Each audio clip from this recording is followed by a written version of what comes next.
All right, now it is time to get into ECW Hardcore Television for October 29th, 1996. ECW. Wow. Long time ago, huh? You old men. Unlike me, young and spry. I'm the youngest one here. Shut the fuck up. Yeah, so Hardcore Television was their syndicated show that aired in local networks and also in random places like Florida and whatever the case was with what they could get. So this is also a very historic year for ECW. So much of their cool shit happened in 96. It's unbelievable.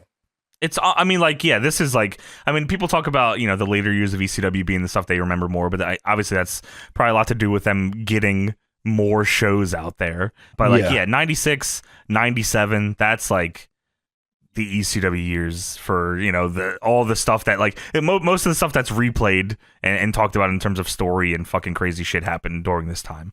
And crazy shit happens on this one. So much crazy stuff. Something so crazy that it did not air. And the only footage of it, I think, came out from WWE documentaries. But we will get into that as we go further into the show. But before we get into the show, let's talk about what was going on in the world of wrestling at the time with the Wrestling Observer newsletter. From the Observer, October 28th, 1996, Bret Hart agreed to a 20-year contract with the World Wrestling Federation just prior to making the announcement of his return on the live Monday Night Raw show from Fort Wayne, Indiana on October 21st. Wow. Obviously, this changes pretty quickly, and Bret Hart does not, in fact, have a 20-year contract with the WWF. That is so insane that you can sign a 20-year contract and then it's just taken away from you. That's gnarly. Wow. So he would have been signed if this would have stayed until 2016? Yeah. Is that right? 2016. Yeah. Yeah, that's correct. That is insane. I can't even fucking fathom that. 2016 Bret Hart on top? That would have been crazy. Was he wrestling The Miz? The Miz ain't making it into Bret Hart's WWF. Well, yes, he is. No, he's not.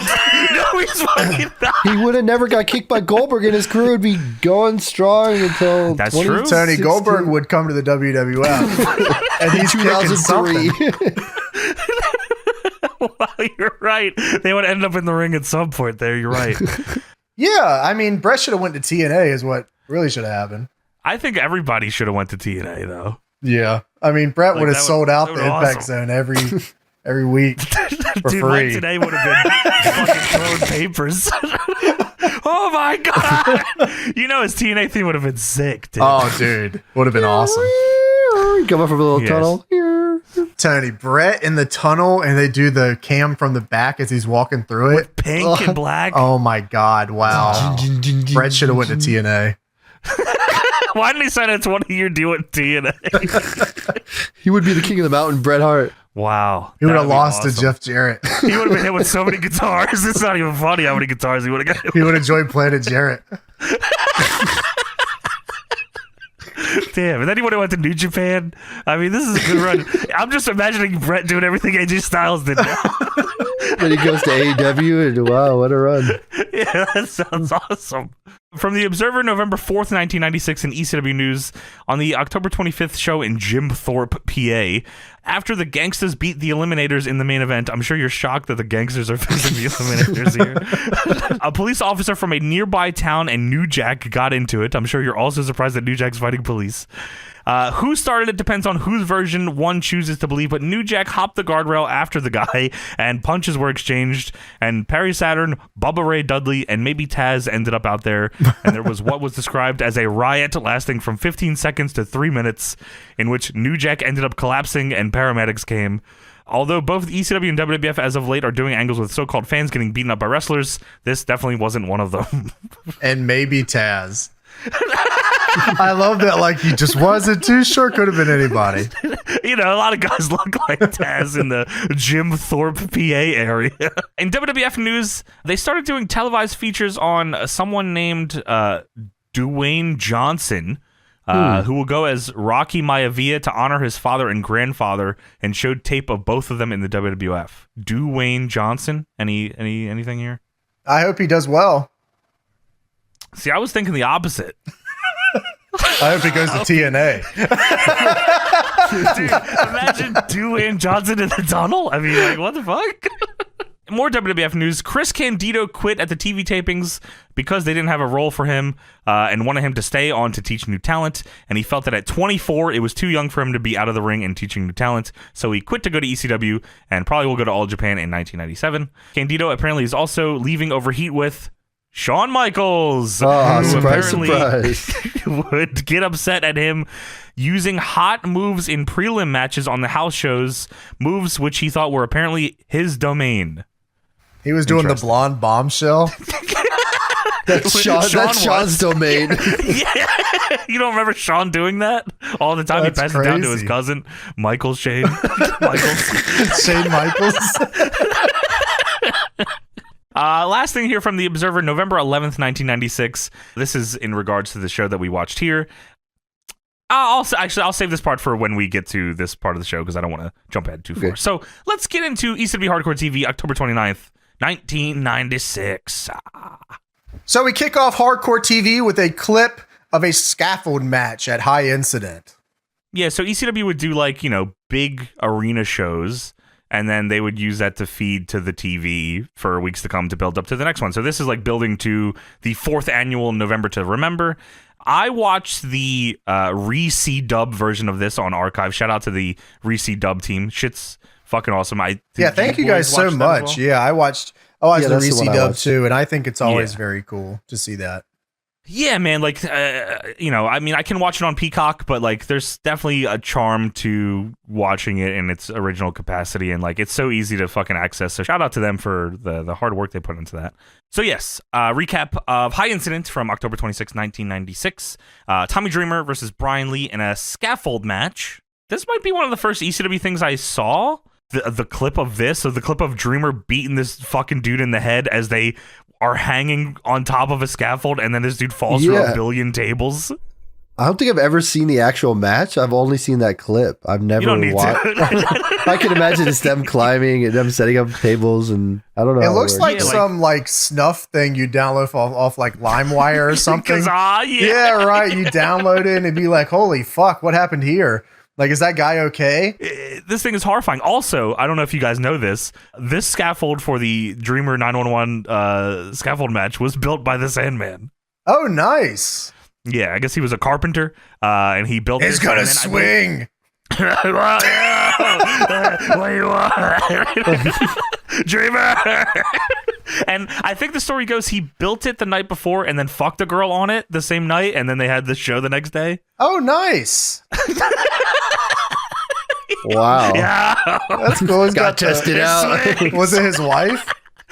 Oh, I don't want to die my brother out. I don't know. I'm sure it was. Joey Styles then opens the show in the ring. He welcomes everyone to ECW, the world's most famous bingo hall. You guys haven't been, right? Ever? I've never been, no. Yeah, I fucking practically grew up in this fucker. Joey says, even though ECW is without a doubt the most extreme pro sport legal in this country today, we also have an appreciation for amateur sports. For example, our friends up in Stanford, the World Wrestling Federation. Ooh, fuck you. Joey says the WWF have a very accomplished amateur athlete working for them, former Olympian Mark Henry. Boo. We don't know who that is yet. Sorry, boo. He just signed a 10-year deal, not like Bret Hart. Boo. Joey says, I mean, how do you train for that long to be an Olympian? He hurt his knee and he didn't win a medal, but come on now. I said, oh shit, all right, Barry Mark Henry, that's fucking crazy. That's good. And he says, how about our neighbors down in Atlanta? I'm sure you've seen silver medalist in wrestling Matt DeFaria wrestle on Nitro. Who the fuck is Matt DeFaria? I think it was Matt Jafari, if I'm looking at it correctly, because he was right? That probably. I mean, who? Okay, who I had to look it up, but he was Jafari? Actually like an Olympic athlete, amateur professional wrestler. Okay. I guess they had announced him, there was videos of him on Nitro, but he never actually came into Nitro. So they just they had vignettes for him, but he didn't sign up with a company. According to Wikipedia, they say he was scouted by WCW and featured in that guy. And he was featured in several vignettes, but did not sign up with the company. So that's Big Vito. This is Professor X. So apparently they just had promos for him, and he never signed a contract and didn't want to wrestle. So I don't know what happened to him. Fucking awesome. Well, I guess, he was a silver medalist, Tony. You might know him as Tony Marinara. Joey Styles says the hours of training and sacrifice in the diet day night to win a silver medal. He's been on WCW. So if ECW is going to get involved and we're going to have an amateur wrestler appear, we go for the gold. So at this time, I want to have an extreme welcome for the man that won a gold medal for this country, Kurt Angle. And I was like, oh, fuck, that's right. This one that Kurt is on, because that's why we don't see the Sandman part of this show. Kurt comes out and he's got his gold medal on. He's slapping fans' hands on the way out, and he has a big-ass blue pager on his belt. Dude, Olympian music. Like Olympic fanfare. Yeah. Through the tunnel and everything, shot behind through the tunnel. Olympic music. Focus, man. Dude, yeah, I mean, this is the most 96 looking man. Like, this is the kind of guy you would see in a sitcom. He's the family dad of 4, like just he's the most vanilla dude ever, coming out smiling, chewing bubblegum, loving life. Tony's cutting the grass, you know what I mean? Hey, neighbor, it's good to see you. So Joey says, Mr. Angle, it was one of the greatest moments in Olympic history when you won the medal and you collapsed to your knees and you put the gold medal on your mom. He didn't say it like that. I don't know why I said it like that either. Joey says, and I thought you'd like to know, the young man sitting there that's going to compete in this matchup, Little Guido, is quite an amateur wrestler himself. New York State high school wrestling champion, been competing in the UWF in Japan and just won a big match. And Kurt gets on the mic and says, I know this guy, that's Damian Stone. Kurt, that is Damian Stone. Did you know that our heavyweight champion of the world had sex with his wife on the scaffold at High Incident? Was it his wife? I don't know. When you have the answer, hit my pager up. Our heavyweight champion. Oh, here's our heavyweight champion. What's up, Kurt? Dude, yeah, how did Kurt not figure there might have been something nefarious going on when he stepped into the locker room? Here's our world champion, the Sandman, and there's Bolt Mahoney doing Gorak. Hey, Kurt, we built this cross. We're gonna crucify me tonight. Take a look at this shit. Dude, they're practicing in the locker room. Kurt Watson, he's looking down on the cross. He sees Kurt. Oh, hey, Kurt. Hey, Kurt. Hey, pass me a beer. The cross is so big. There's no way it wasn't in the locker room and Kurt Angle saw that shit. There's no way. No, I mean, to be fair, Tony, no way Kurt showed up at call time. They definitely had time to put that but he's got to walk. The locker room's got to be tiny back there, right? I assume. Yeah, so I mean, he's it's not a huge past. space, no. Joey says, Mr. Angle, I know you follow pro wrestling somewhat. Yeah, okay. I know you've got to be impressed with the amateur and pro credentials of this man. And he fucking points to the aisleway, and War Machine hits, and the crowd starts coming alive. I said, wow, this is awesome. Taz comes out with Team Taz. They got their goddamn orange rain jackets. I don't know what jumpsuit, yeah, kind of thing. Windbreakers. They look they look bigger. I said, oh, okay. Bill Alfonso's here. He's annoying as shit as usual. Well, I mean, the funny thing here is that he says that you got to be impressed by the credentials of this man. War Machine hits. Fonzie comes out. What the? And then I'm in the UFC. Get this belligerent man out of here. Hey, Daddy, I got some crack for you right now. Let's go, Daddy. Hey, Daddy, we're going back to hell and fucking a bunch of hookers. How you want to go back there? No. No, I don't. You're missing out, Daddy. I'm back to do crack with Sandman. That's all right, Daddy. More crack for us. So, yeah, Taz comes out and fucking. By the way, I mean, let's not. The fucking Team Taz presentation is awesome. Dude, coolest fucking shit ever. Big ass flag, all wearing orange. Taz looks like a killer. Flag. That's awesome. Yeah, shit kicks ass. It's awesome. Yeah, man. I mean, this is cool as fuck. Super ahead of its time. I'd have to say, right? No one else had a presentation like this. No, especially on promotion that's where it's at right now. This is like pretty forward thinking for sure. Yeah, this shit's awesome. The crowd is chanting Sabu at Taz, which I also thought was fucking cool as fuck, that they were so like wanting to see this feud that they would just chant this dude's name. Yeah, man. So it's been a year because Sabu like got fired, right? Like that's why. Oh, because he took the Japan dates. He took the Japan booking, yeah, and I think he just came back. And Paul Lee and Taz went in the ring and said, "You son of a bitch!" Dude, they aired his ass out. He took a Japan booking and he fucking got lit up by the top guy and the promoter. And you know what? That's not a bad idea. That was awesome, though. He's like, he decided to take more money elsewhere instead of wrestle in front of you fans. Fuck this guy. Yeah, fuck him. Fuck the guy. And then he comes back. Oh, fuck yeah, Sabu. It's good to see. That's awesome. So Taz gets on the mic. And Taz says, "Shut the music." That's not. Thankfully, the franchise is on this show. Dude, shut the music and well. Just double gimmick infringement. He's just stealing everything. Taz looks at Kurt. He says, I want to shake your hand. I mean, he gets right up on him. I want to shake your hand. I want to shake your hand. I tell you what, Kurt Angle, I got a lot of respect for you. You are definitely one of the greatest amateur wrestlers to ever lace them up. I spent a great deal of my summer watching you compete at the games. Well, that's fucking nice to help the ratings there. At the games?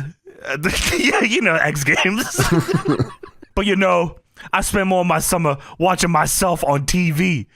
I guess Taz was in New York. They did have ECW locally, so that's fucking good. I mean, this is the most Taz. I can't, like, whenever I see Taz talk now, like in 96, and I've heard him on commentary for so long at this point, I can only hear his commentary voice. So it's weird, right? So he spent the summer watching Kurt at the games, but he spent more time watching TV with himself on it. But I digress.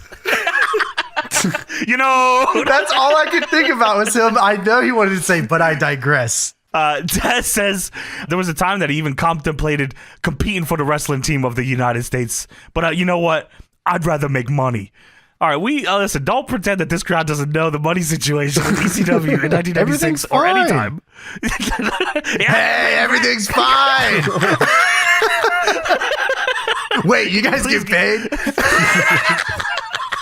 All right, someone take the heavyweight champion of the world back to the locker room, please, and put him back on the cross. What did you say? I meant get him a drink. Get him some crack. I don't know. Get him out of here. Go put him back on the cross. I had no idea about this. I swear, Kurt, I never knew this was happening. He's got a hammer in his hand. I don't know what happened here. He's got sawdust and shit all over him. He said, I have no idea. It's just the nature of the biz, Kurt. A cross. I was putting the ring together. I had to build a scaffold. I needed these nails and this barbed wire to put around his head. I mean, under the ring. So that says in closing, Kurt Angle, I'm very happy you're here tonight because I want you to sit up there with Joey Styles and commentate on my match and tell the world what kind of great pro wrestler Taz is. Congratulations. You're a great amateur, but I'm a great professional. That's a fucking awesome that was line. a good line. That was a good line. And like, I always thought it was fucking cool. Obviously, this obviously wasn't meant to happen this way, but the fact that like they had this confrontation here and then Taz's WWF debut is against this dude is like pretty cool. Yeah, that was awesome. It is cool. Yeah, it felt like the world of wrestling was connected. Yeah. Like, and it happened in New York, so like the crowd fucking was G'd up for Taz and all. That's fucking pretty cool. But Kurt here is like, I can't explain how young this guy looks. Like, this is a whole different human. He even sounds way different. Like, his voice is not the same voice that when you think of Kurt Angle, this is not how he sounds. This is a man who has yet to see the crucifixion of the Sandman. His balls dropped after watching Sandman. Sandman. That made him into a man after seeing Sandman on the cross. Took all his hair off.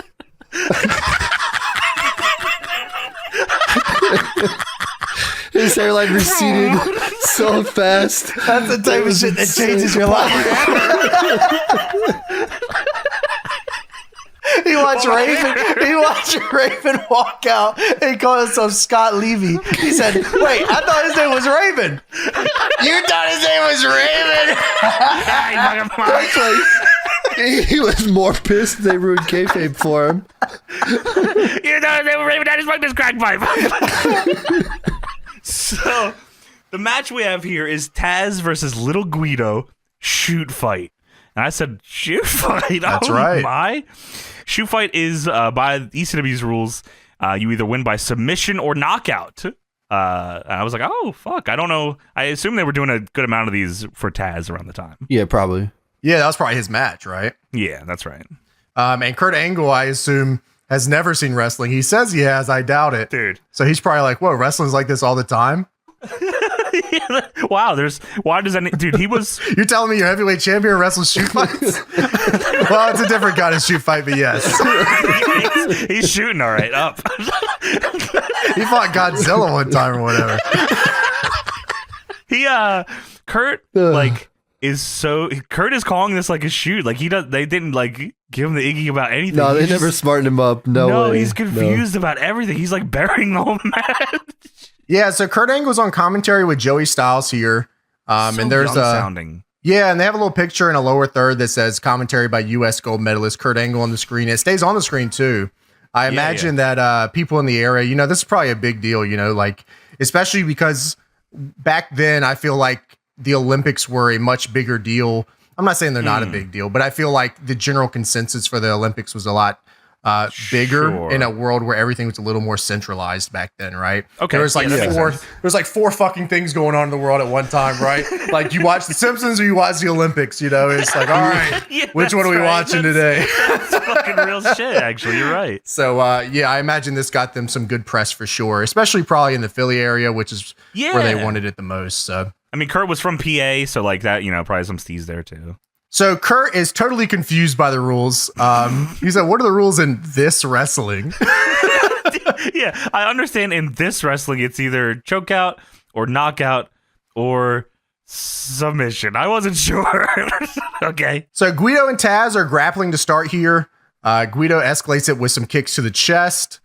Taz grabs a freestyle bow and arrow and puts it in on Guido here. And Kurt loved that.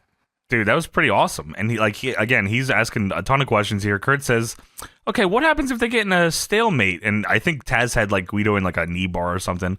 And Guido grabbed the ropes and he says, oh, okay, he can just hold on to the ring. That's right. And it breaks.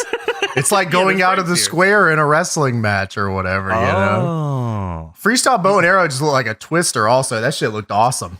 It was fucking cool. Someone should do that. Yeah, I mean, it's way cooler than the other bow and arrow, like to the knees version. This is way cooler than that. Maybe this just hurts like shit for real. Dude, it's probably a real submission that he really had him in. He's just begging for help. So Little Taz... Guido's not going to fucking argue it against Taz. He's taking this. Yeah, Taz makes all the t-shirts. If he wants another one, then he better stay in this hold. That's but I digress. He says that to him. He says that to him. If you want another t-shirt, you better stay in this hole. You fuck up my match now. You're not getting a t-shirt. So Taz clotheslines him and does the Sabu taunt. And Kurt says, what the hell is that? He's so confused. Kurt says, why doesn't he go for the kill? Why is he turning his back? And Joey has to explain the angle like, oh, he's mocking Sabu, who he hates. Yeah, I love that Joey sounds like, oh yeah, that's Sabu's taunt. Sabu's not here. Kurt Angle has never heard of a man named Sabu. That's Sabu's taunt. He points to the sky. Oh, okay. Why? All right. Don't worry about it. He explains that he draws power from the sky or something along. I draw the shirt. Anyways, we go back to the match here. Taz German suplexes Guido. And they'd have this camera shot here in this match that's sitting behind Fonzie as Taz is letting Guido sell in the ring here, and Fonzie is going apeshit. This is a very awesome shot, by the way. It is cool as fuck. I, for the life of me, could not figure out a single word that he said, though. I tried for you. I mean, it wasn't the human language, but it was awesome. I thought the shot was cool, and it got across that Fonzie is a maniac, and Taz likes to stalk his prey. Yeah, that's cool. So Fonzie is pointing at Taz and blowing the whistle. Taz then hits 2 Taz plexes and locks in the Kata Hajime to win the match. I mean, he's popping off every kind of plex that he does is just a Taz plex. Oh, wheelbarrow Taz plex. That's a goddamn T-bone Taz plex. Good gimmick. Yeah, that shit's awesome. Yeah, that is cool. Multiple times during the match, Kurt's saying, can I ask why Taz isn't going for the kill? Why is he waiting? Is he not allowed? And Joey says he knows he's got the match won. He's allowed. He's trying to like emphasize that Joey should have just like a killer. Joey should have just pressed the mute button on the mic and been like, he's selling. It's called selling. In wrestling, he has to fucking sell. This guy has to at least look good when he comes on the match. Have you ever seen wrestling, buddy? He berates an Olympic gold medal. Don't you understand? This guy was in the UWF. Does that mean nothing to you? This shit's fake, you idiot. You know Taz makes the shirts? You know who Sabu is or not? They are loading a cross into the ring as we speak, you dumbass. Why are you still here? So yeah, Taz wins the kata hajime. And Kurt says, that's a judo choke, isn't it? Everything that Taz or Kurt knew in this match was either a plex or a judo something. That's all. He just tried his best, I guess. I like that. I like that Kurt's like not smartened up to the biz, so like he's trying to figure it out. It would have made for a good gimmick, I think, of him like figuring out wrestling as it goes along. But sadly, the worst thing that's ever happened to ECW Arena is about to happen here in about 45 minutes. Which is saying a lot. I mean, it's got to be saying a ton. So yeah, Taz grabs a microphone after the match and he calls out Kurt. And you got to agree that's a gold medal performance. Yeah. And then Taz talks about his feud with Sab. Shut the fuck up, I'm talking. Yeah, he gets angry at the crowd. They've been chanting Sabu. And he's like, do you guys want to hear me talk about Sabu or not? You've been talking about Sabu for a year. Yeah, dude, 1 whole year. He went to Japan, fucking pussy. So Taz calls Sabu a piece of shit, and he calls him out as he goes to commercial. And then we go to a Sabu t-shirt commercial that Taz made. Taz made it. He's been feuding with him for a year. I guess things are good now. So yeah, that's nice. I can imagine this next thing making a lot of money, the ECW Hardcore Hotline. The new ECW Hardcore Hotline, where you can hear inside wrestling news, extreme interviews, get results from the last ECW Arena show, play wrestling trivia for a chance to win a free prize, and you must be 18 to make this call. $1.99 per minute. Hey, it's me, Daddy. Dude, yeah, I mean, $1.99 a minute, and they were doing entire interviews over the phone. Because I think from Rise and Fall, they said like it was like Stevie and like Bubba and them dudes like taking those calls, right? Like they just had like kayfabe names. Yeah, kayfabe names from their kayfabe names. Yeah, that's pretty interesting. This whole like hotline ripoff stuff was pretty prevalent back then. Dude, it must have worked. Mean Gene made an entire living off of just hotlines. Oh my god, the amount of money he must have made off that shit. Like I think that was in his contracts too, right? Like they probably didn't have to pay him as much because he would make fucking so much money off the hotline if they let him talk about it on TV. Yeah, right. Yeah, that's it's like it's that thing where you call, like if I picked up my parents' phone and called a 1-900 number, it would just come on their bill later. So like I wouldn't even care. You know, I'm just talking to me, Gene, and listening to it. This guy sounds like Fonzie. I'm calling him. Whatever he's talking about, and then 2 months later you're grounded because you called the ECW hotline. You know what I mean? Who is the ECW champion? Is it the Sandman? I don't fucking know.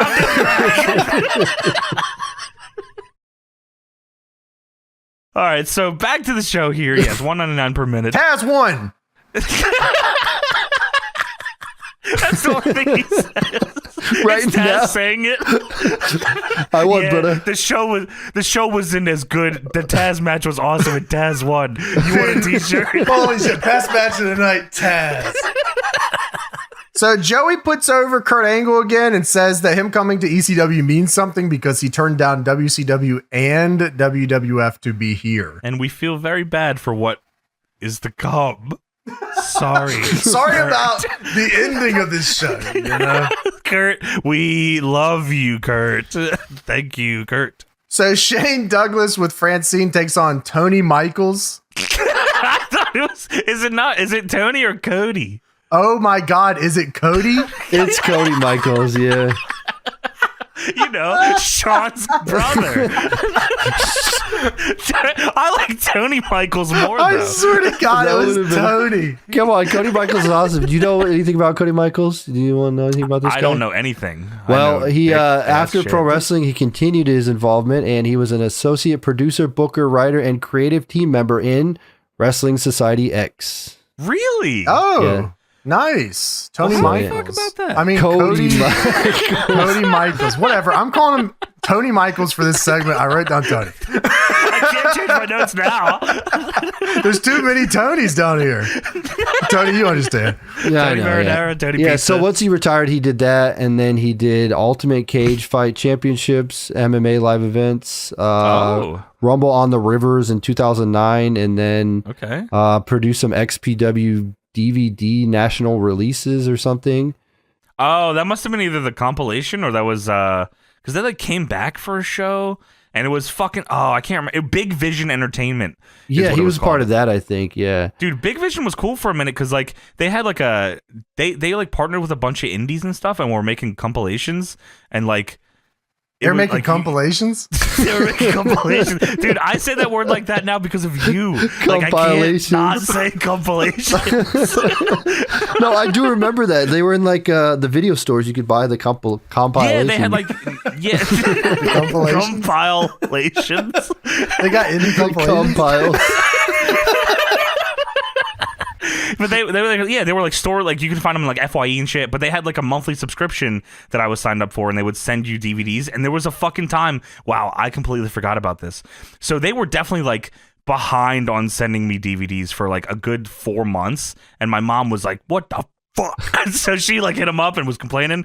And I swear they sent me like 15 DVDs to make up for it. It was awesome. I was awesome. so fucking fired up. And then they went out of business the next month. So, buddy, man. That is your fault. I mean, give my shit. What the fuck? So Shane Douglas takes on Cody Michaels, and yeah, that's right.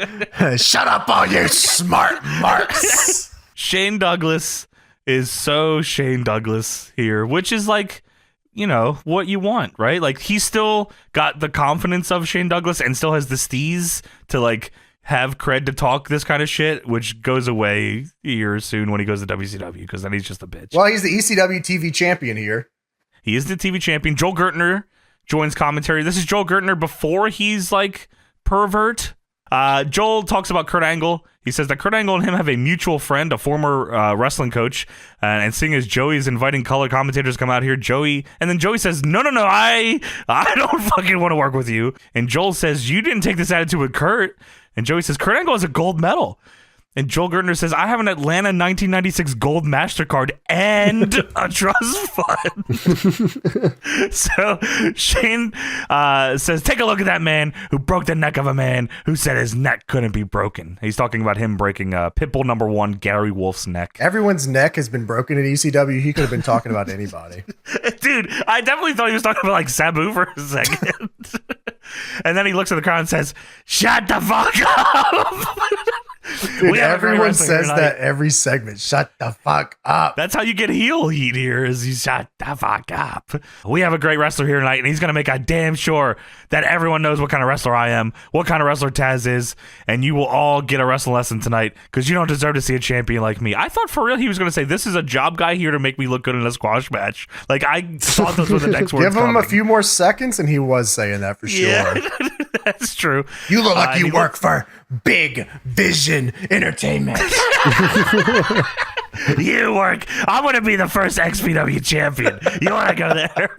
I was the first MLW champion too. Don't let anyone tell you any different. And H2O champion.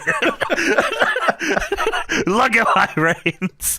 So he tells Cody Michaels that these people can get behind you all they want, but they can all kiss my ass. And you got a snowball's chance in hell. So turn around and look at him and say, fuck off. Dude, Shane Douglas is in great shape here. I mean, he looks fantastic. This is Triple H. Yes. This is Triple H and Stephanie. This is ridiculous, man. Yeah. So ring announcer gets back into the introductions. Of course, the crowd is now chanting such things at Francine like she's a whore and she's got herpes. All she's done is just been out here. That's what they said. Okay, yes. I was trying to make out the chants, yeah. I was hoping you wrote down what you thought they were. Oh, no, I didn't even have any thoughts, yeah. Like, I just couldn't hear it. It sounded like a mess. Yeah. She's a whore, and she's got herpes, of course, yes. Well, Francine leaves, and she tells the franchise to leave, too. She's pissed off at the chants. Of course. And now they're chanting, fuck you. Pitbull number 2 tries to rush the ring here, but he's held back by security, refs, and some of the boys. And Carrot Top.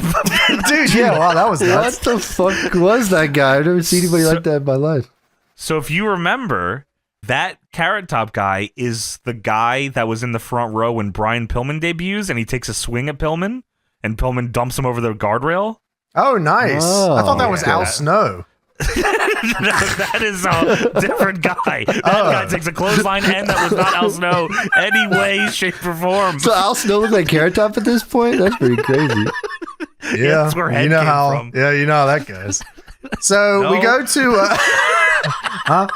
we go to commercial, and it says that franchise will defend its title when we come back. That's cool. It had like the text that said that. That was cute. Yeah, so we get a Raven t-shirt commercial where all of Raven's favorite quotes come up. Yeah, and they don't say a price. They just say it's available now, and they give you a phone number. This is a scam. Dude, What's this shit? Also a scam because it's other people's quotes, and then it says quote the Raven at the end. So I'm confused.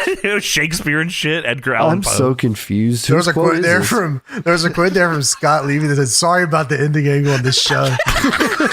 In the next 20 minutes, I apologize, and I can't say sorry enough.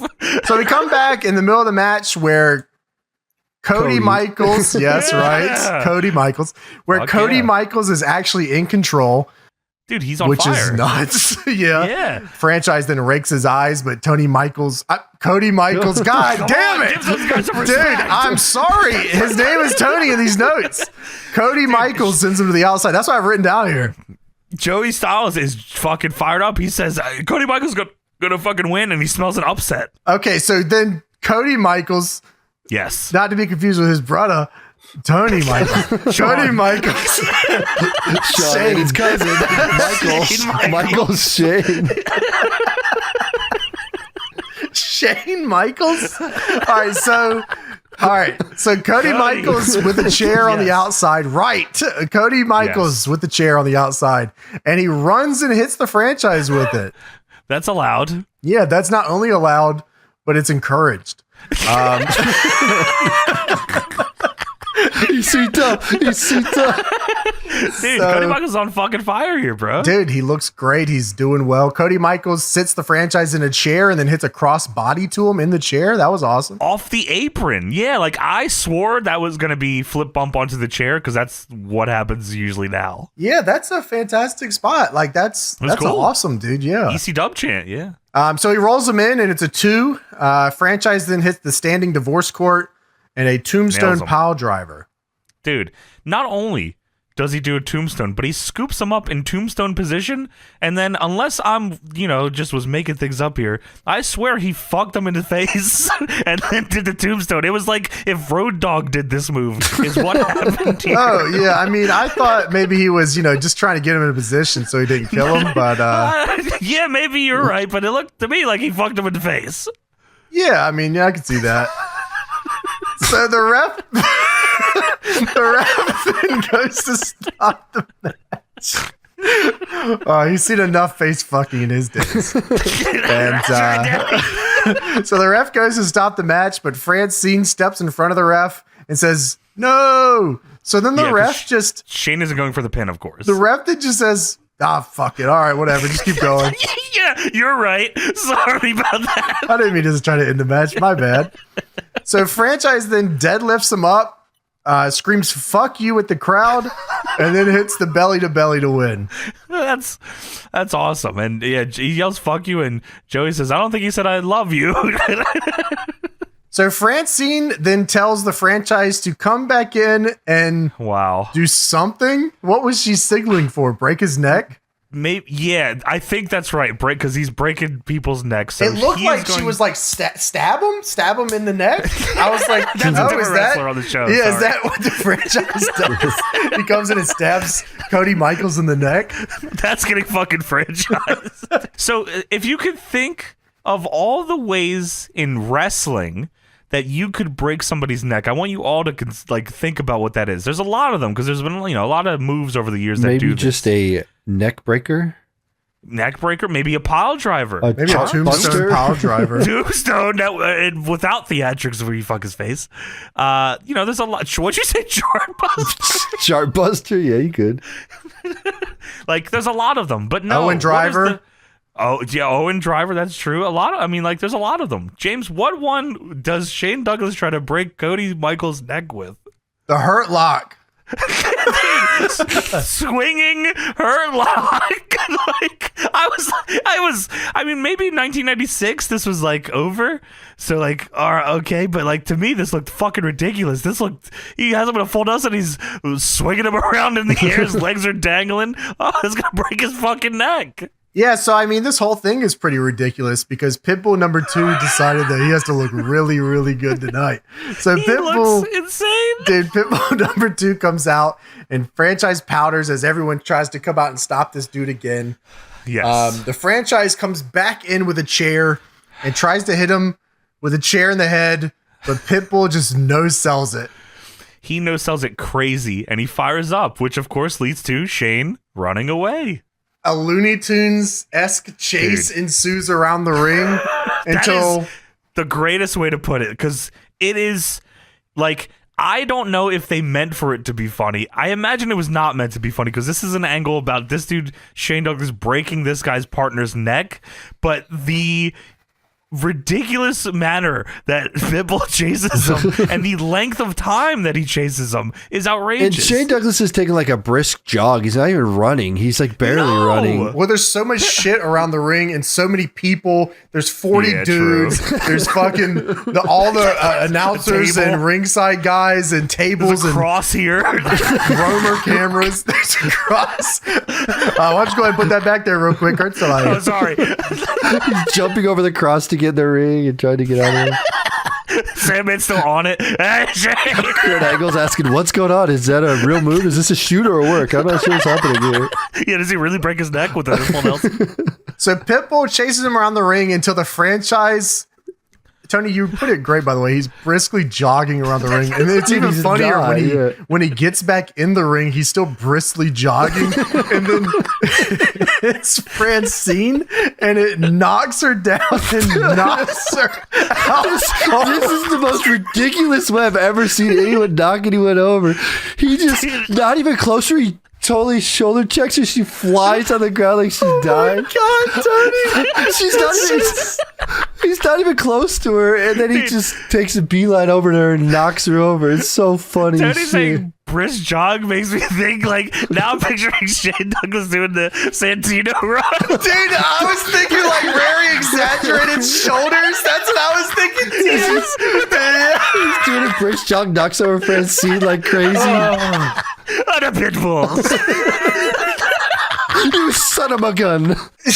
She gets knocked. She gets annihilated. He just shoulder checks her. Francine's been power driven and fucking hit with a super bomb. Yeah, dude, like it's like when you get hit with a car in GTA. Eliminated. Wasted. Face first on the ground, Tony. Oh shit.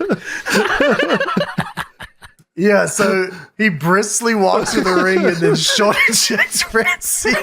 She was on 1 health. She was on 1 HP.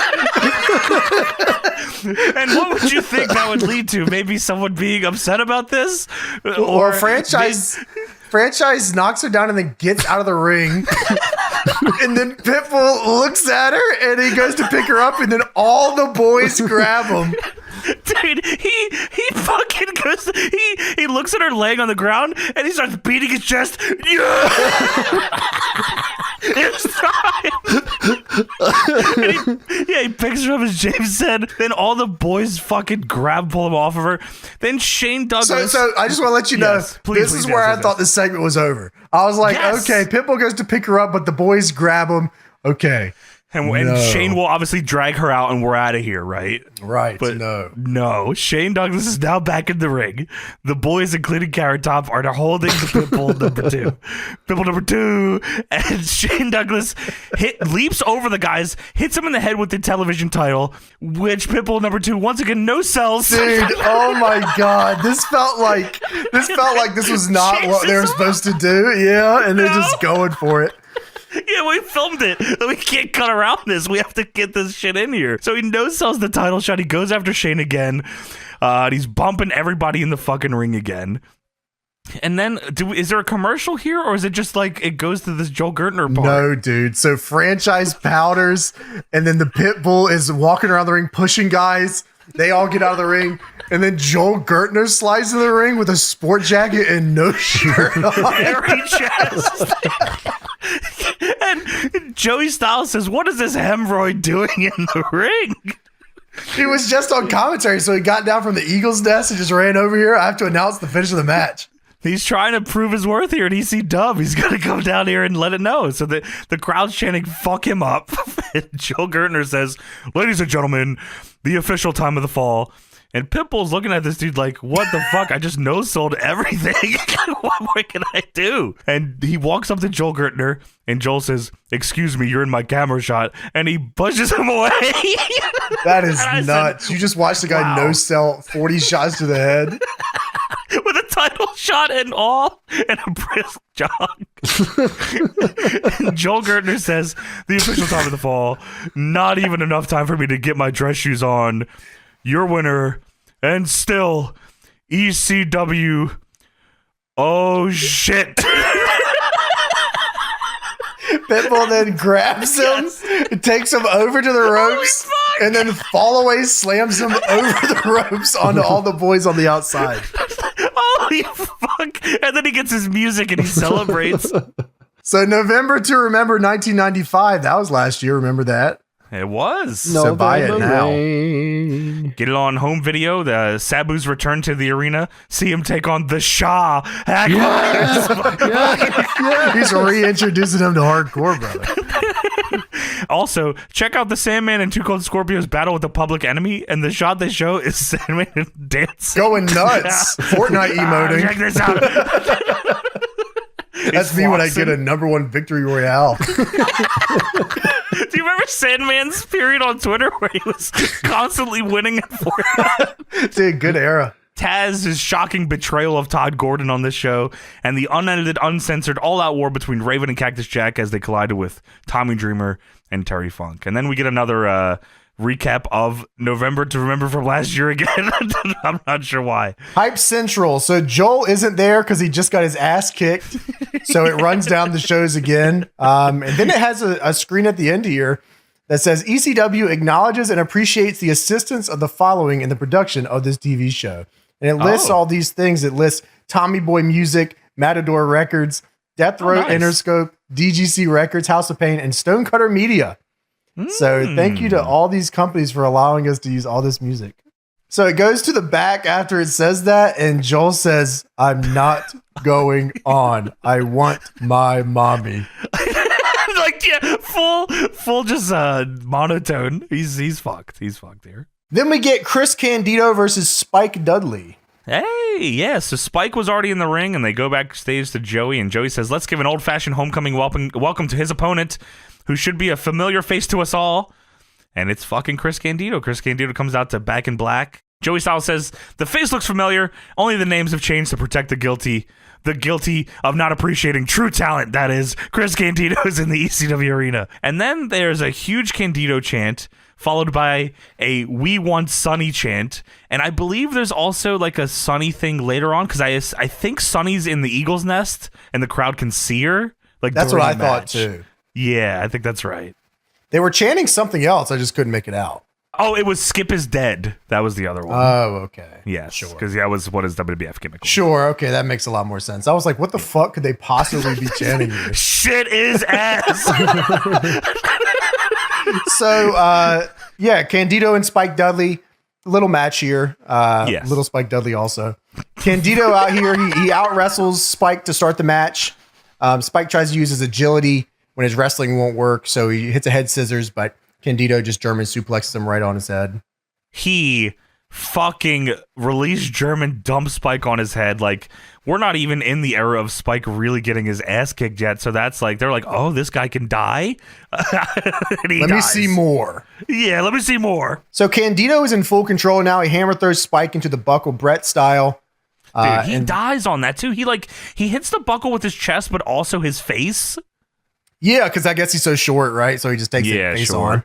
The crowd is distracted by something. I think that's Sonny. Yes, I think you're right. Yeah. Candido then puts Spike on the top rope, and I could feel the goosebumps on my arm. Dude, I was excited. I know what's happening next. Yeah.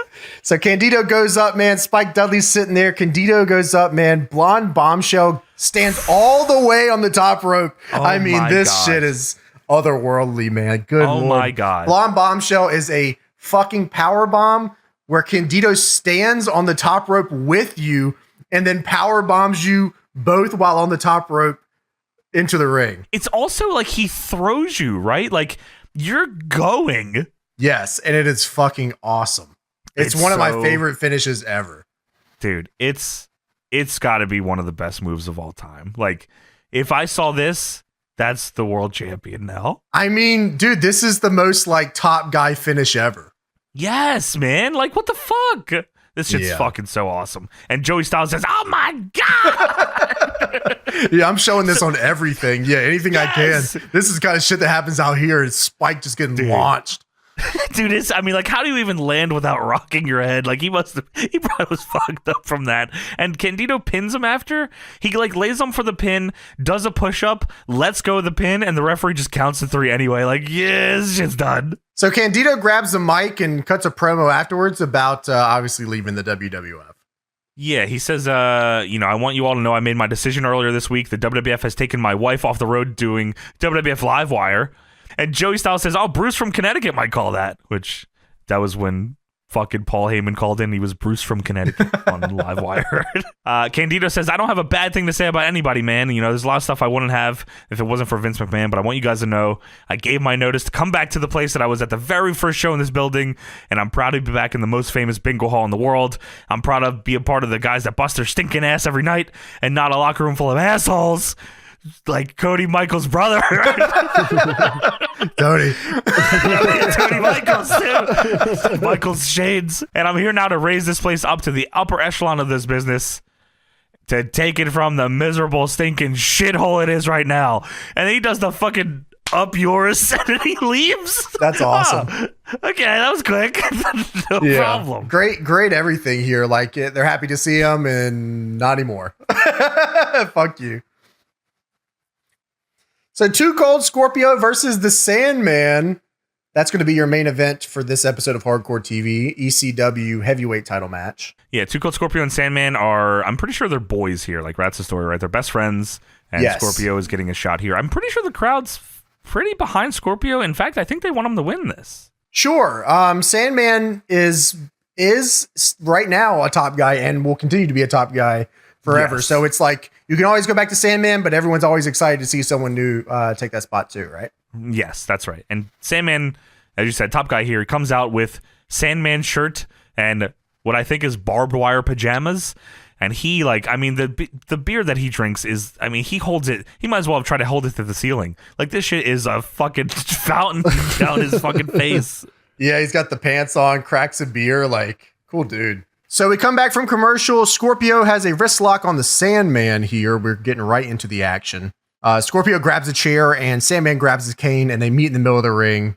That's awesome. But they both put them in their respective corners and they go to the middle and handshake and hug. But Scorpio knees him and throws him into the chair in the corner. This is for the heavyweight title. He fucking throws him so hard into that chair.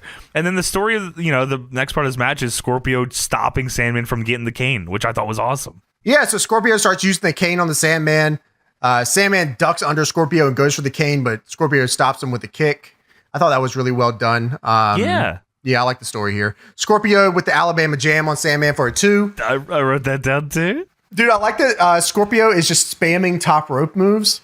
That's what he does. Sometimes I'll do this in the video games when I'm not thinking and I just keep going back to the top rope and doing shit until they stop me. So Scorpio with a moonsault on the Sandman for a 2. Sandman is actually sideways trying to grab the cane when Scorpio lands right on him, right on his side. I know that hurt. Dude, I wrote down he lands like how Kurt Angle landed when he broke Bob Holly's arm. I mean, he was so straight close. up. Yeah, weird. Scorpio then goes back up to the top rope again. Like one of these moves is going to put you away. But this time Sandman gets the cane and hits him. Dude, Sandman hits him hard as fuck. Yeah, I mean, if that's your gimmick, you got to swing, right? Yeah, you got to throw it, yeah. So Sandman then hits the Frankensteiner off the top. That's the Heineken Rana. You hear that, Kurt? Respect the top guys, Kurt. So Scorpio catches him in a power slam and then goes back up to the top rope and looks for the moonsault leg drop. Based move. But dude, I mean, it's unreal. It's literally unreal. A moonsault leg drop. Yeah, that's fucking nuts. We see a lot of impressive shit, but like moonsault leg drop, I feel like is still a rare move that not a lot of people do. And like, I got a similar feeling when I saw Blake Christian. He did the fucking 450 double stomp. I was like, wow, that's the Hammerstein show. Yeah, I was like, wow, that's sick as fuck, that move. This made me feel like that. Yeah, it was an awesome move. I remember I felt like that when I saw Sanjay Dutt do the moon stomp. Oh, that was awesome. Yeah. Yeah, I thought that was sick. You've seen him do the moon stomp to Sexy Eddie's cock and balls. I have seen that one. He picture perfect hit his dick and balls. Yeah, I mean, I don't know how he's even functioning anymore, but shout out. I mean, 5 pounds of cock meat, he's got a lot left. He's got 4 now after the moon stomp.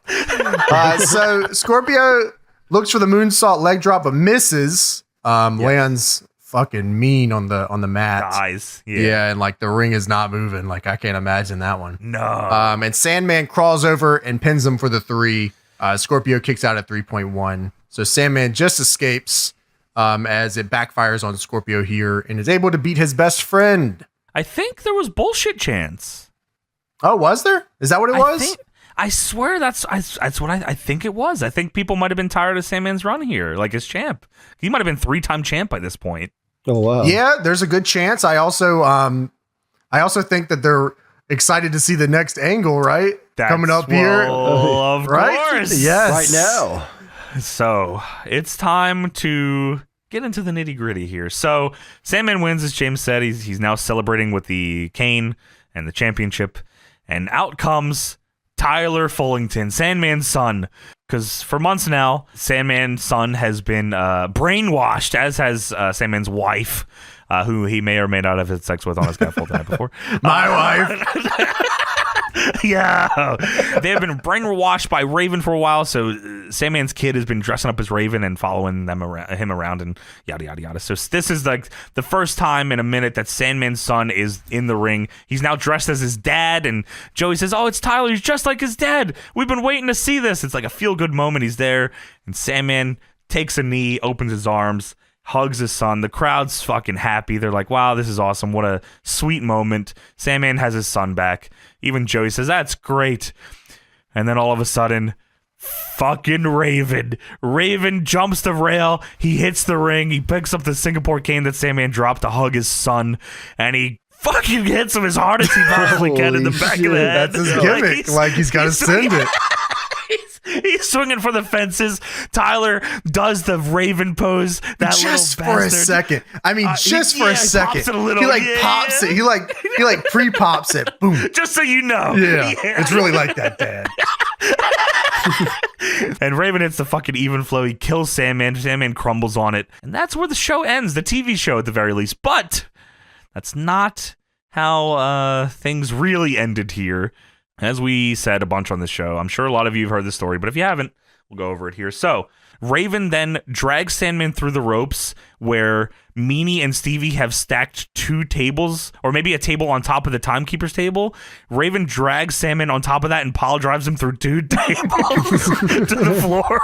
That's awesome. Then, this is where the business happens. So, this is where Kurt Angle's life changed forever.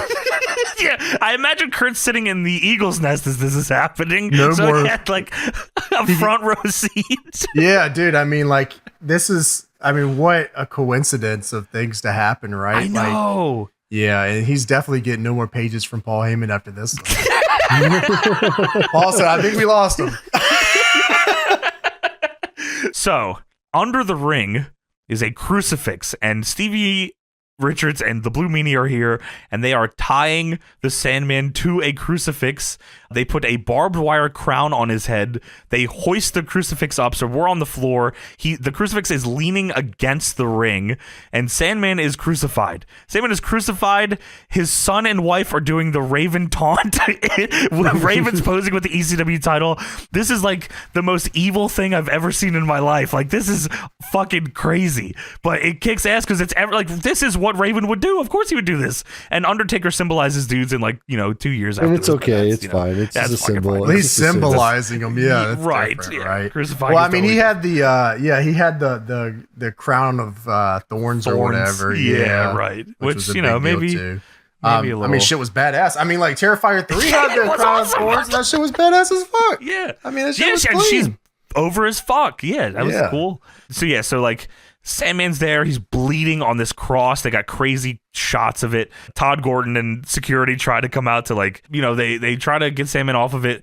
Instead, they decide to keep him on it and then carry him out like Jesus to the back, crucified style. Kurt Angle's just fighting everyone in the back of this point. He's ankle picking. He's pushing through everybody. He's throwing Paul Heyman off the Eagle's nest. Tommy Dreamer style through the tables. He invents the Olympic slam on Sonny and the Eagle's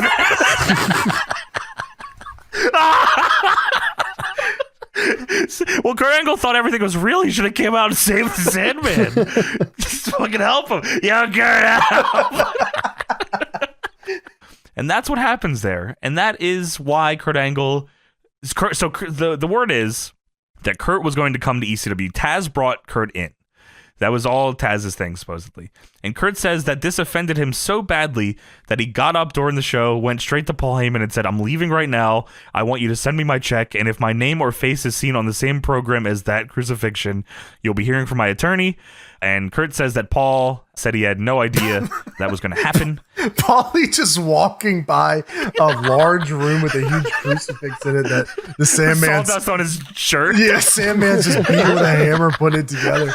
Yeah, okay, that's the other thing. Sandman built this thing as well as the scaffold. So, he built the cross. He built his cross, and he was like, "Oh, that's kind of cool." Yeah, I think they're going to fucking put me on it tonight. I'm going to act like I didn't hear that, and I'm going to get on out of here. I don't know. Dude, even later, Paul Heyman said, or Kurt Angle said, like, if you're running the show and you don't know what the fuck's happening, then you're just a bad promoter. Like, you just fucking... There's no way he couldn't have known. There's no way Paul Heyman didn't know they were putting Sandman on a crucifix. There's no way. I won't believe it. It was a long segment. You think Paul Heyman could have walked out there and been like, "Whoa. Whoa." Yeah, or like... I guess he couldn't because Kurt Angle was kicking his ass and everybody else is back there too. He threw Paul Heyman off the Eagle's nest, though. He was dead. He's like just punching the shit out of people up there. So because of this, Raven on this show comes out and apologizes. He goes into the ring. And he's told by fucking Paul Heyman and Todd Gordon, I think, because they wanted to make good. Really, I think it's because they wanted to make good for Kurt Angle. They put the heat on Raven is what they did. Yes. So Raven comes out and he says, apparently Todd Gordon and Paul Heyman, by acting without their knowledge, are offended by my use of religious iconography. And apparently I've offended quite a few people in the audience. You people chose to respect Scott Levy's privacy when I needed personal time. So I choose to respect your privacy and your religious beliefs. So for the people I deeply offended, I apologize. Which he says is like the most sincerely insincere apology he could have given. He just did it because he was asked to do it. I'm Scott Levy, and this is my apology. He said, there was a bunch of heat from dudes in the back, like, saying, why didn't they, like, because, Raven isn't Catholic, he's Jewish, so why didn't, they put Raven on a Star of David? And Raven said, well, if they would have did that, I would have Sandman would have rolled away.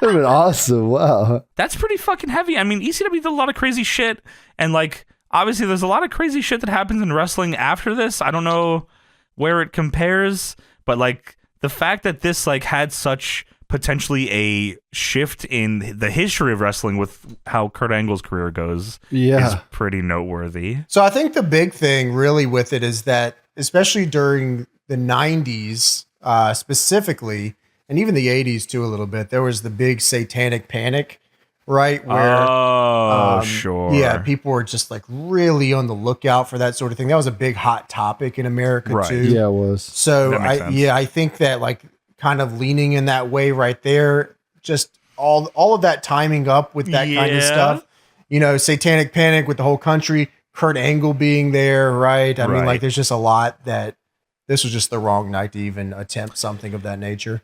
Sure. Yeah, I mean, that's one probably could have been left in the idea book. But that is it for ECW Hardcore TV, October 29th, 1996. And that is it for our show.